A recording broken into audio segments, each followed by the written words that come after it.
Hello and welcome to this week's What's Hot. Now, picture this. I had been elevated to the first team for Wasps Ladies Rugby. We went on tour to Ireland and I never made it onto the field because I was left on the bench because I couldn't see and I couldn't breathe. Nothing to do with the copious amounts of Guinness that we were consuming, all to do with the fact that I didn't know until my 20s that I was allergic to tree and grass pollen.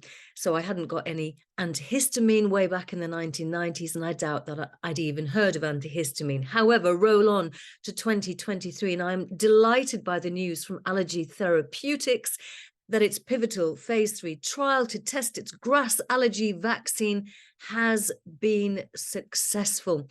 Now, it's not on the market yet, but it's on its way, unlike my career, which has been put out to pasture.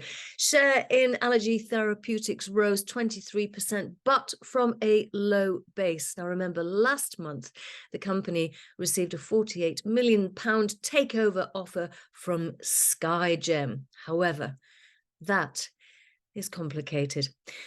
But I've kept my rugby boots. One lives in hope. However, shares in Doc Martens have slid quite substantially.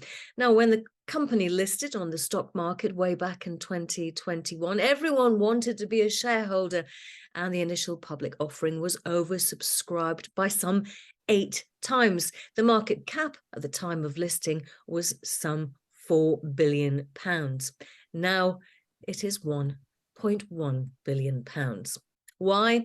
Supply bottlenecks and the cost of living crisis. But will the appointment of a new chief financial officer help steer the share price onto an upward trajectory? We're talking about a man who has the grit of Glenfiddich Scotch whisky, the Balvenie whisky, and Hendrick's gin.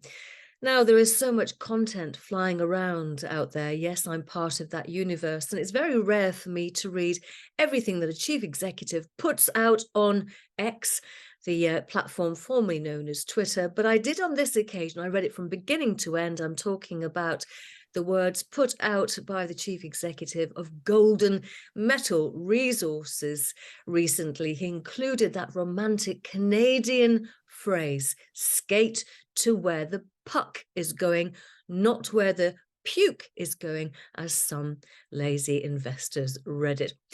And finally, Ondo has become a bit of an investor favorite. So what is Ondo? Well, it's short for Ondo Insurtech PLC, and it's partnered with Nationwide, not Nationwide, the UK Building Society, but a top-tier US insurance and financial services company which wants to integrate Ondo's LeakBot tech into its smart home program for US owners. LeakBot, if you didn't know, is a smart water leak detector. Useful, as was the 33% increase in the company's share price. Well, I hope you found this week's What's Hot useful. I'll be back same time next week.